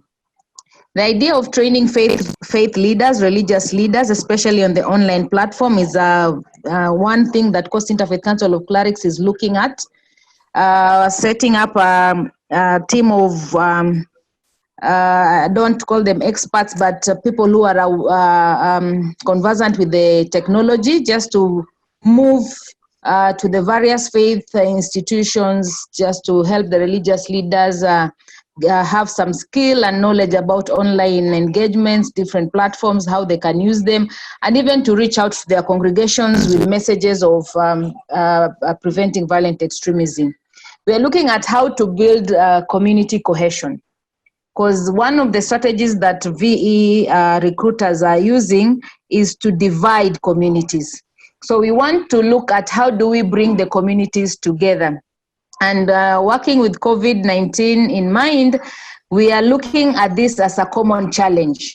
And how can the communities come together to address this common challenge? And as they come together, they get to learn one another, they get to understand one another, they get to build a bond with one another. And we hope that by building this bond as they work towards preventing preventing the spread of COVID-19, then they're able to be cohesive enough to even prevent violent extremism existing. We are calling on civil society organizations, if we could have joint initiatives. Currently, people are doing very many things on their own, but how can we bring our resources together so that we are able to have something reasonable enough to address our community needs? For example, if it is the idea of distributing foods and other essentials, can we do it together so that it has impact? Another challenge I'm looking at about the online platform is about the safety of beneficiaries. Right now, I'm aware that the government is really focusing on what is happening online. And it means that every person doing any PV online, then they have to inform the government so that their beneficiaries are safe. But I'm just asking myself, how willing will the communities accept to participate in such an environment whereby every word you are speaking, somebody is monitoring, somebody is listening? So I'm also worried about these online platforms and how safe they are also for our beneficiaries, because anybody can hack and get the information and put our beneficiaries at greater risk than they are right now. So there's the possibility of them retracting or maybe people withdrawing from the process, and this can really be very bad on our side. I don't know how, maybe I would love to hear from the rest how these online platforms can really be made safe for our beneficiaries and even for the religious leaders whom we are trying to bring them on board, so that nobody is implicated on promoting violent extremism narratives. Thank you so much. All right. I think, Gloria, before we move to Mesaid, you brought in an interesting dynamic of civil society organizations. I mean, it would be also good to know if at all there are initiatives between civil society organizations to still continue with PCVE program at this moment, and how that is faring along, because I'm sure we each had maybe our county PCVE forums, so maybe it would be good to know how that is still going along at this moment. Mesaid? Thank you so much, Rahma. I'll just speak on the last bit of how the CV engagement forums are working. I think at the moment, they have nothing. They're doing nothing at the moment, given that they're mainly based on the issue of meetings, sitting down and analyzing on how far they are or what they need to do. At the moment, what I can say is that I've not heard of any engagement of the CV engagement forum in Mombasa. But Gloria is here. She can maybe say more about the CV engagement forum since they are the secretaries. The other thing I'll say in terms of the programming when it comes to the implementation bit, at the moment, most of our programs of PV programs are based on gatherings, physical contact. And what we can say is with the government ban of gatherings and all, we are a bit on hold on that bit. But when it comes to the online engagement, then again, that's a challenge. How you need to notify the government of whatever you're doing when it comes to PCV work. So I think down here in Mombasa we have a challenge with that, and we went to court to challenge the Quota Amendment Act, where they need us to be reporting on whatever we're doing. So it's still a challenge. It's still ongoing in court. We're still waiting on to hear what the court is going to say about it. So we have not had a lot of engagement online in fear of our beneficiaries' safety, and also we need to report. And this is something that we are against. So that has also been minimal. And then when it comes to the youth networks, we do have youth networks that we've been working with in our programs. And what I can say is that right now we've been able to recruit some of them into the COVID work that we are doing. Since we are doing so much under COVID at the moment, we are all focused to do the COVID, enlighten the community about COVID, do everything about COVID. So we have been able to recruit these youth networks to enable them to engage them in the COVID work. So as they are going about the COVID, with engaging the community about COVID, we are also telling them that you need to also tell them about PVE. We also need to keep reminding the community about PVE. We cannot forget because other because the government has forgotten that bit, it doesn't mean we should forget it. It's something that we've worked on, and it's something that we need to keep working on to get better results and ensure that our community is safer, more knowledgeable and understanding of what PVE is and everything else surrounding PVE. So the networks are in force, and we are using them during the food distribution that we are part of. We are also able to engage the community on one with the same message. So we have been working on that front, but when it comes to the online platform and any other platform, we are a bit reluctant at the moment. I think they're very interesting initiatives from CICC and from Hack Africa as well, saying that moving into programming, CICC is moving into online training of the religious leaders so that they can pick up on the use of technology in the religious aspect of VE. And as well, Masaid, you talked about the use of the existing networks in programs around COVID, but still using the same networks and the people in the midst of their involvement in COVID initiatives to also put out messages on PCVE as well.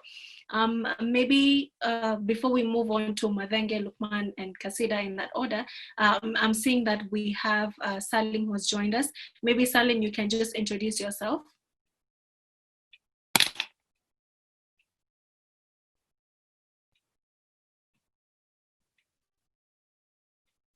Salim, please unmute your mic if you can hear us. Hello. Yes, we can hear you. Please introduce yourself, your name and your organization. My name is Salim Juma. I come from Majengo. I'm representing Kamkunji Community Peace Network. Kamkunji Community Peace Network is a grassroots PCVE organization in Majengo, which is operating around Nairobi. And currently, last year, December, we managed to come up with the sub-county, the only sub-county in Kenya that focuses on prevention of violent extremism. And what we can say about our continuity is that we are only utilizing art as a medium to create awareness on how people should stay in terms of continuing with the dissemination of prevention narratives of violent extremism, and also creating awareness on social distance and government protocols on prevention of COVID-19. And also what we can say currently in Majengo is that people are angry because the violent extremist narratives are still very high. We still have a high number of sympathizers. So their perspectives about the directives on mosque closure is a serious issue. They are saying these kafir, these non-believers are now closing our mosque. They don't see that it is an alarming disaster. They are seeing it as a government maybe frustrating certain faiths.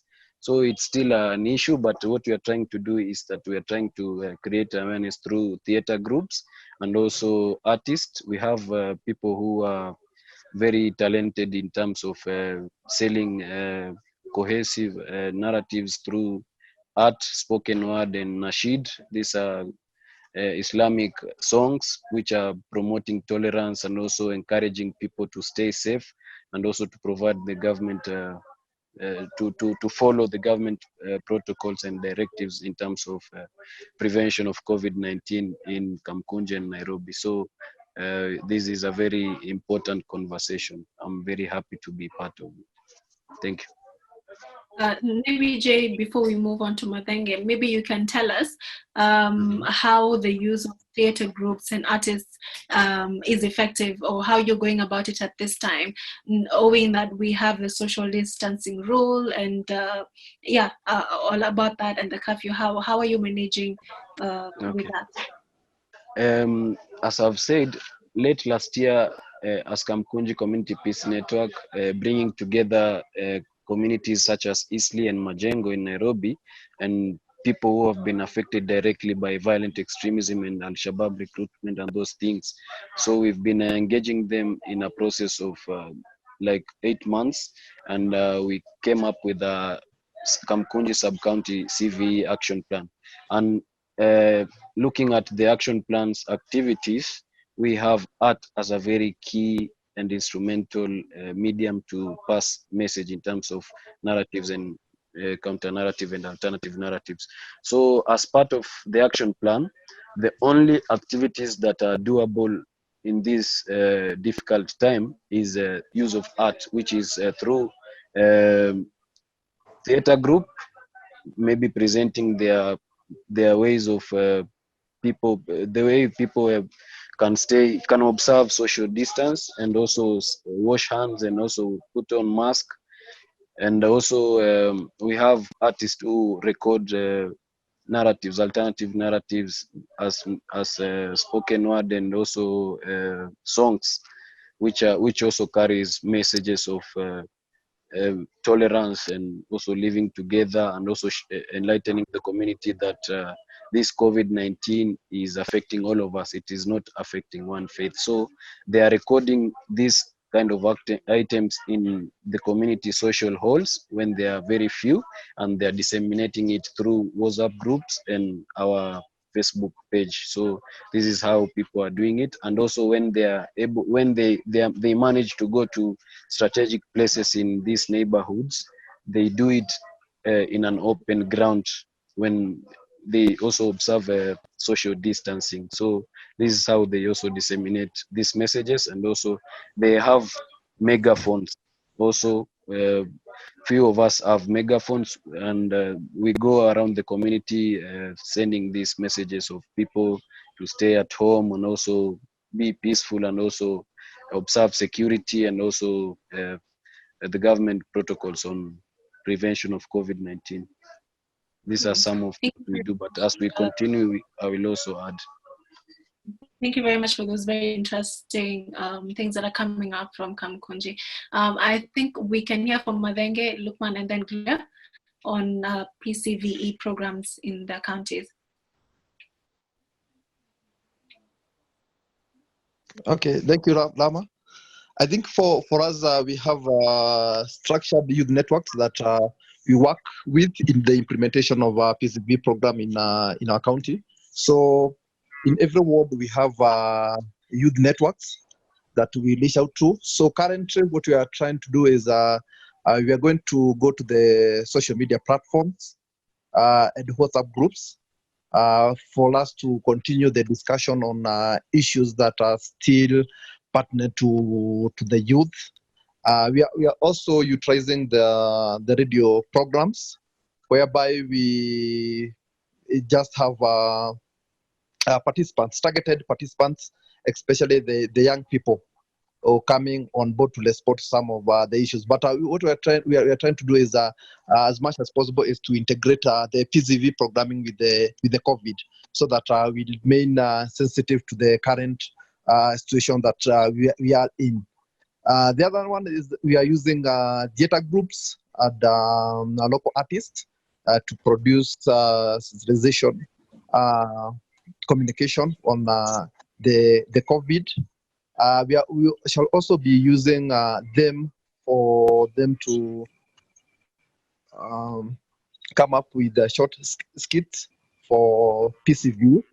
And like my fellow guy who has talked about the issue of providing those materials within the WhatsApp groups and sharing. Also, the radio program they're going to be recorded, and then they can be sent to different youth groups that we are working with. Yeah. All right, thank you so much, Lukman. I'd address, I think, 4 issues around this. One is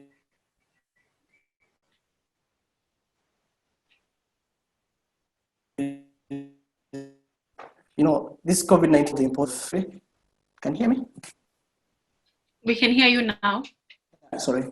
So I think this COVID-19 issue scenario has brought about a few things that we've been stressing all along, that there is need for flexibility in the design of PVE programs, because it's very fluid. Today it's COVID-19, tomorrow it might be something else.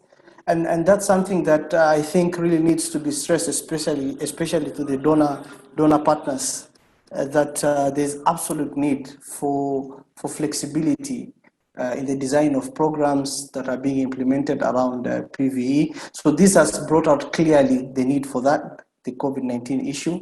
There are some donor partners who've suspended programs altogether. There are some who have been quite cooperative in accepting for altering of programs to address the current scenarios.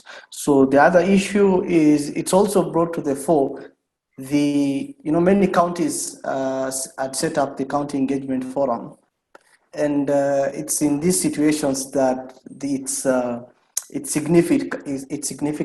significance gets to be evidenced, because then there's so much coordination that is needed at this particular time, because we cannot only address the issue of PVE directly or indirectly, but there are also, because we have funds, then how can we support government efforts towards combating the issue around COVID-19? So the County Engagement Forum, which I think for most counties, the county governments are involved, the representative of the national government are informed, and the civil society organizations are involved, then if they're indeed robust, then this coordination would have happened without many hiccups.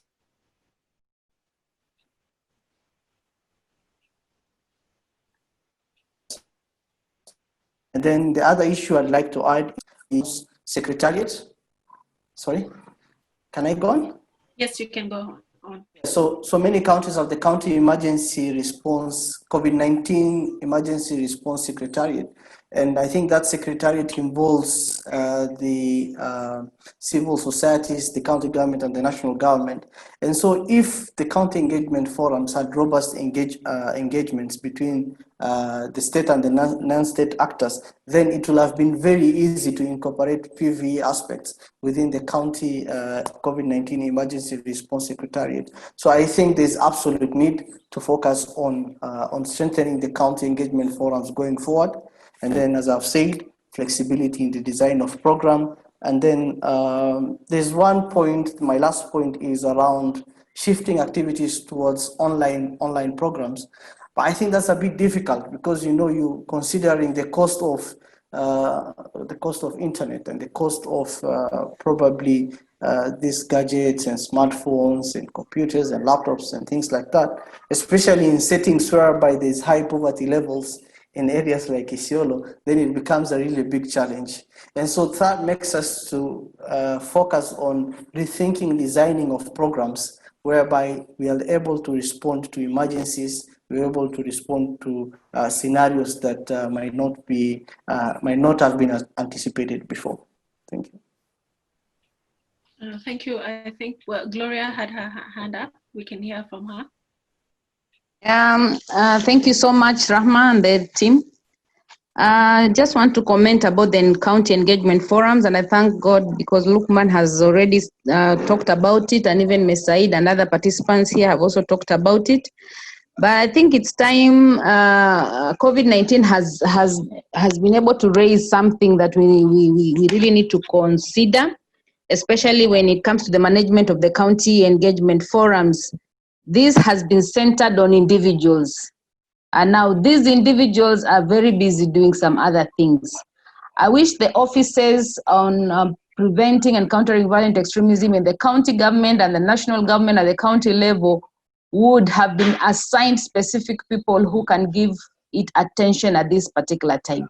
Because looking at the, for example, Mombasa, looking at the governor, looking at the county commissioner, they are so busy looking for funds to do food distribution, to do set up other measures to prevent people from being infected. And right now, I don't think PCVE is in their minds. But if that office would have somebody that we could engage with and even plan for action, because indeed civil societies are discussing this on various WhatsApp platform and online engagements. But now, after discussing, how do we actualize? Because we need the government to come in and support.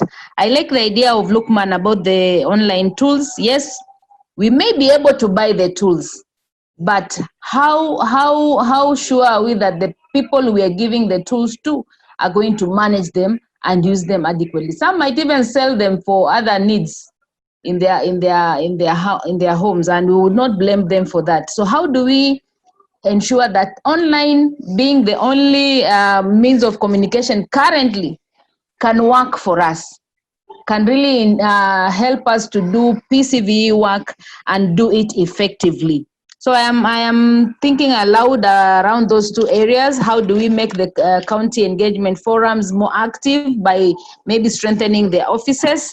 And also, how do we ensure that these online strategies are effective, safe for our communities and beneficiaries to use? Thank you so much. Thank you, Gloria, for addressing the county CVE platforms. I think we can hear from Kasida.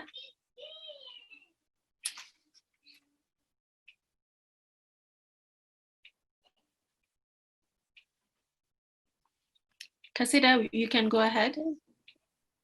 If I talk generally of the northern Kenya, and to be more specific in Garissa, there have been a long history of discrimination in terms of access to government services. And what we've noticed, the major issue was, one of the main thing was access to nationality documents. So that's what Haki na Sheria has been focusing on.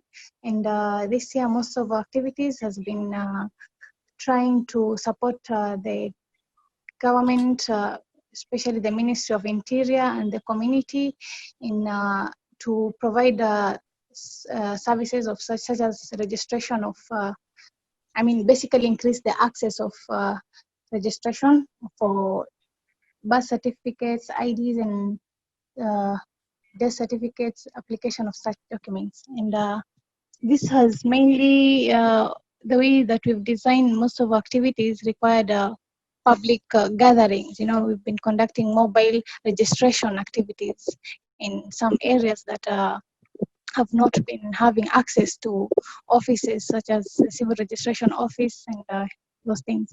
So the COVID has, with the new regulations, has really affected all our activities, since we cannot have such we cannot have the public gatherings and mass registration. So basically we work with the community paralegals, and right now they're all working from home, and they're doing basically follow-up on trying to contact few communities that they've been in contact with, and trying to follow up with them on how far they've reached and how they're doing, in how they're trying also to get access to such services. As we all know, for you to have the nationality documents leads to access to other government services such as education and movement, health services. Yeah. Thank you so much, Kasida. So as we wrap up the meeting, I think maybe we can just, if we have thoughts on any particular PCVE programs or subjects that should be will be likely to need address in COVID or post-COVID, whenever that will be, arising from the vulnerabilities that have increased and all the other dynamics that are now coming up. Are there maybe concerns from the participants or from the floor of any particular PCVE programs that need to be implemented, or maybe we need to start thinking of implementing them, or any particular groups that may need focus on future programming?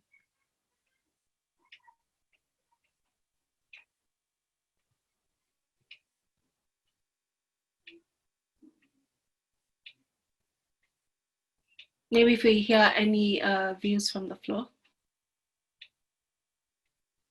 Yes, Lukman, and we can hear Gloria.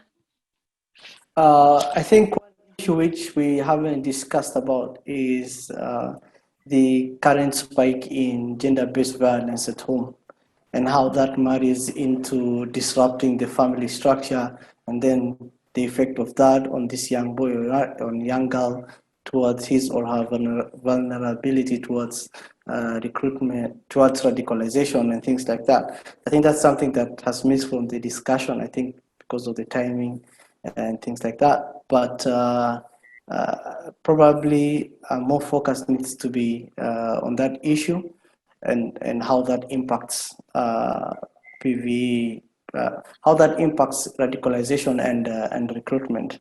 I think as I wind off, my stress will be on the county engagement forum, and going forward, I think this COVID-19 issue has brought out the significance of a very robust county engagement forum, and it has also brought out the fact that yes, we've had county engagement forums in many counties for the past 2 years, if I'm not wrong, but is there a need to reform and to change how we engage, how we structure, and how different partners engage within the county engagement forum?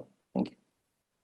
Thank you for raising important issues around domestic violence, gender-based violence, and the role of the family unit in PCVE engagement. And you're right, we are pressed on time, and maybe we can talk about emerging conversations that later in other forums, if we have time to do that. Gloria, you can give us your views. Looking at the topics as you have suggested, what can we discuss pre and post COVID-19 in terms of reducing our vulnerability to violent extremism? I think we need to look at, one, the strengthening of the county engagement forums. I agree with Lukman, we need to do something. How do we continue engaging? Yes, we have the county commissioners and the governors co-chairing, but how do we really ensure that it works, even as they continue looking at other issues in their counties? I'm looking at stress management. How do communities handle stress in terms of disaster, and how are we prepared? In fact, disaster preparedness of our communities. COVID has really got us pants down. We do not know what to do. We are confused. How do communities really prepare for disasters? And I think our government is already stressed. Communities are stressed. The whole world is stressed.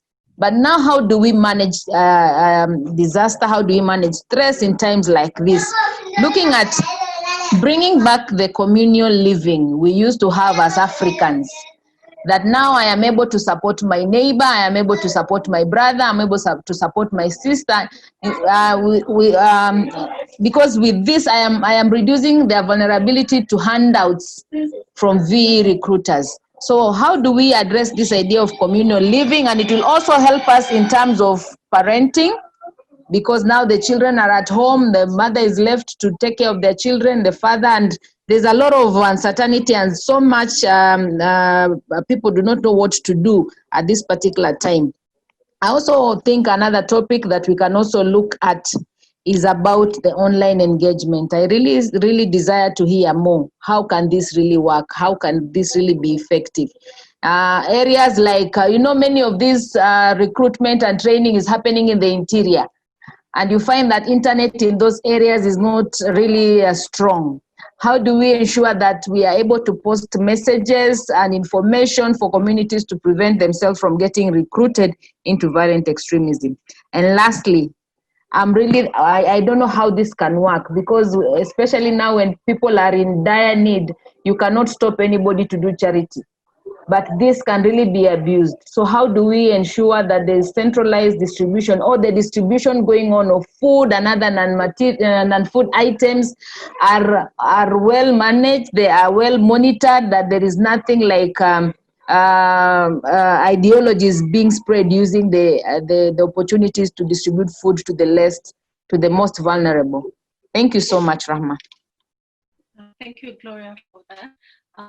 And as we wrap up, maybe a final question to everyone. We're seeing that most organizations that maybe would essentially focus on security issues and peace building are now moving into COVID-19 creation of awareness or prevention projects. Maybe we'd like to know what is the motivation of each organization to be able to move into now doing COVID-19 issues. Maybe we can hear from my side as we start. Thank you so much, Rahma. On our end, I think our motivation is that is our community. We need to make our community aware of everything that is happening around them. We need them to be more careful with themselves, and also follow up with the guidelines that have been put in place by the government, and also to ensure that we are also able to protect their human rights in the same light. We are at Kenya Ferry, I think, since the start of the curfew, and we've been vocal in ensuring that they follow up with the guidelines that have been put in place to guide them through the crossing.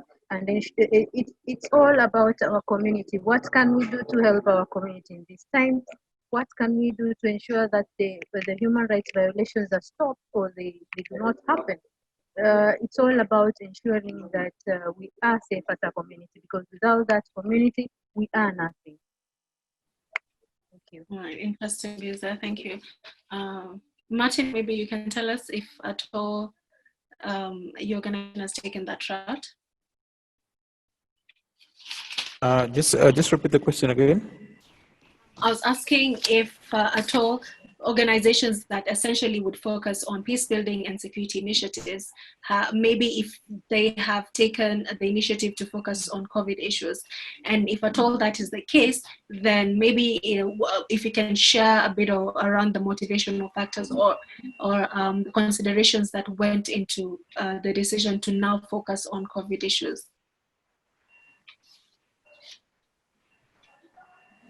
So what we've done as an institution, I hope you can hear me, right? So what we've done as KHRC is that we are going to engage all our human rights networks in most of the counties in Kenya. And of course, COVID-19 has serious ramifications on all the different grants or projects per se that we would have implemented. So right now we have tried to customize our activities towards COVID. They have to have an angle of COVID-19 because one, of course, ideally we would want to convene public forums in specific counties, but that's not possible because now we can't move out of Nairobi, but you can actually engage with the Human Rights Network on the different counties. So what we plan on doing is we will engage with the human rights networks and specifically to monitor human rights, emerging human rights and governance issues during the COVID-19 pandemic. Of course, our specific area of interest, like any other human rights organization, will be on the violations that are being done by the different state security agencies and the different government entities, on whether they have been able, on whether the different county governments and also the national government have been able to be transparent in responding to some of these initiatives, because we're all aware that when you look at most of the, I think yesterday or was it the day before, we saw a headline that the government has spent about 40 billion on COVID. Now I'm asking myself, 40 billion on what exactly? Right, so we were more interested in the areas of transparency, because the government ought to be transparent. And then, of course, specifically around CVE, still speaking on the budget process, we would want to know how much fund, if any, was allocated to security generally or broadly. So that would help us understand aspects of accountability. But in principle, we intend to work. We'll intend to work remotely during this period because of the current government directives. And of course, we want to also lastly, we want to also explore how to conduct comprehensive desk research, because for most organizations right now, probably that is what you can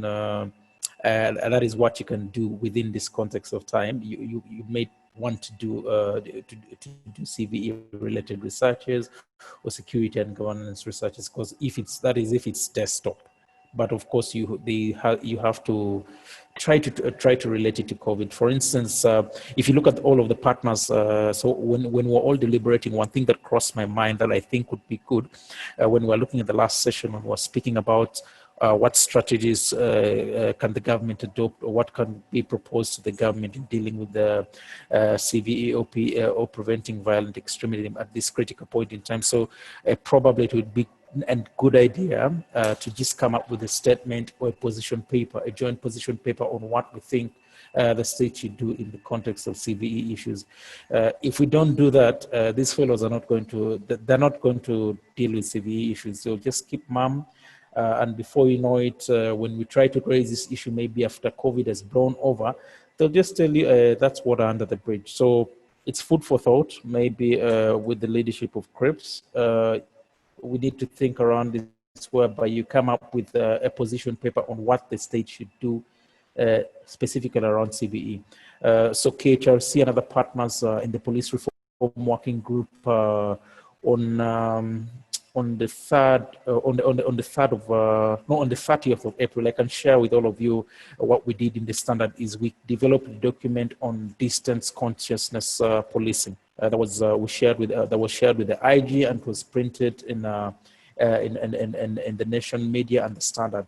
And then, of course, later on, when we had a discussion with the director of the Internal Affairs Unit, he did acknowledge receipt of that document we had jointly prepared. So something of that, a document like that would come in handy. And of course, our target audience would be the National Counterterrorism Center, the Ministry of Interior, the IG, the Office of the President, those specific duty bearers, and of course, the relevant parliament committees. So food for thought, Rama. Thank you very much, Martin, for those insights and your comments around a possible position paper, which I think very timely at this moment. I'm seeing Jay has his hand up, so as we wrap up, we can hear from him. Yeah, thank you, Brother Martin. My concern, an area that is a serious concern around urban areas. Around urban areas is police excesses and extrajudicial execution. Looking at the recent case on the killing of a minor in Huruma, that is a serious issue, and that young person was a Muslim. So it also brings other perspectives in terms of incitement of these groups of sympathizers. So I think that area should also be looked at in terms of promoting cohesion and also looking at police excesses and police action. So that is a serious issue, especially in urban centers and informal settlements of Nairobi. So police excesses and extrajudicial killing, because it's a way of handling COVID-19, but also it can also do more harm to these communities. We can be preventing COVID, but also giving more power and resources to violent extremist groups and that terror network. So it is very important to be sensitive, especially the police, in terms of how they react, how they do their curfew, how they patrol, how they do their raids. So that is an area that is serious and can also lead to higher cases and rise of terror networks and criminal gangs. Yeah, they can take advantage of the police excesses. Thank you for that observation, Jay.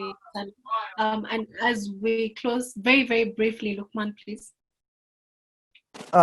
Just two issues. One, part of local organizations, especially in PVE space, is to build trust, is to add the trust of the communities, and it's imperative that the community is able to see what you're doing for them in these unprecedented times, and that's why it's really important for local organizations to be part of the COVID-19 response, apart even from PVE work. Lastly is also the use of existing platforms and programs to be able to help, because some of the programs that probably organizations have been undertaking, you can use that as part of the COVID-19 response. Example, if you're having radio shows, then you can incorporate aspects of enlightening the community around those issues. So basically, for me, I think it's building trust within the community. All right. Thank you. Thank you for the insights, Lukman.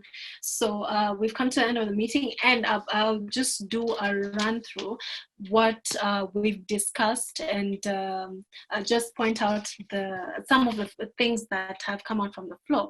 So the first session, we clearly saw that there's an increase in vulnerabilities that are likely to contribute to radicalization, but not necessarily recruitment in all the cases. And maybe I can point out some of them is police action and the response to COVID-19 directives, challenges with implementation of curfews, issues of loose borders, and some security agencies letting other people in, which would possibly be used by VE groups, and decrease in surveillance in some areas, and in other areas we're seeing heightened surveillances, and we've also seen provision of necessities by VE groups, which could be a possibility of happening in the ground right now, and that may lead to other people being turned into sympathizers in that regard. And we've also seen that the Al-Shabaab narrative is actually on the ground, and there are groups that are actually picking on it, and we've seen video evidence of the same. And in the second section on CT, countering terrorism in this crisis, we've been able to see that most of the operations have been hindered by the COVID situation. Border patrols in some areas have decreased. There's no communication from the government and groups like National Counterterrorism Center on how we're going to move forward in ensuring that PCVE and CT matters are taken care of in this current situation. We've been told by Madenge that Boni Forest operations have been halted now. And again, we've seen heightened surveillance in other areas, and some areas not so much. Security officials, of course, an observation that we've all made, are now focusing all on COVID operations. And so largely CT measures will be affected. In the last session on preventing violent extremism and COVID, we've seen that, of course, organizations are trying to work around the situations, and programs have either been halted completely, maybe by donors or other issues, and some have been suspended for the time, and other organizations are trying to embed their existing PCVE programs and including an aspect of COVID so that the same continues. We've seen that there's an issue with flexibility of PCVE programs in responding to maybe issues that may arise in different circumstances. Also, we've seen that the administration issues in maybe county forums, in actors that are essential to CSO run PCVE programs, be it county government or members of the national government. Also, the discussions between the CSOs and CBOs, we're saying that there are discussions between CSOs and CBOs on how to move along with PCVE programs, peace building and security initiatives in light of the current situation. However, the involvement of national and county government is lacking. So it may have affected them moving forward. We're seeing that organizations are now using online platform, but at the same time, there have been concerns being raised with regard to obtaining approval from the government, and also surveillance and monitoring of these online platforms in implementation and continuation of security programs that may hamper that and also affect the security of beneficiaries in that regard. And also some of the concerns that have been raised is that some areas wouldn't be able to utilize online platforms because it's not available in those areas. So it might be difficult for for peace messaging that is being made by several organizations to reach people in that area. Also CSOs are trying to use online platforms, as I mentioned, and also speaking on the issues that need to be focused on after or in a COVID situation is issues of extrajudicial killings that have been highlighted, the issue of strengthening of engagement between the county government and the CSOs, that opinions from the floor have pointed out to the fact that they could be very beneficial in implementation of PCVE programs right now. Monitoring and surveillance also is an issue, as a lot of that is being used for contact tracing and for monitoring of people in that have escaped maybe quarantine areas.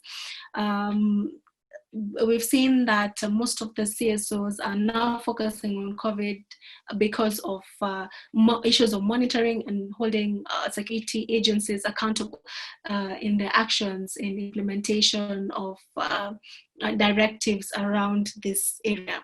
And a lot of the gaps that have been mentioned or things that have been highlighted that I haven't been able to capture in the summary will be able to all be included in a document that will be shared to everyone and will be available to the public post this forum. So thank you very much to everyone that has taken time to engage in this forum, and there are very many insights, useful insights and contributions and questions that have been raised that would necessarily, we won't have responses right now, but they're very good points of reflections moving forward.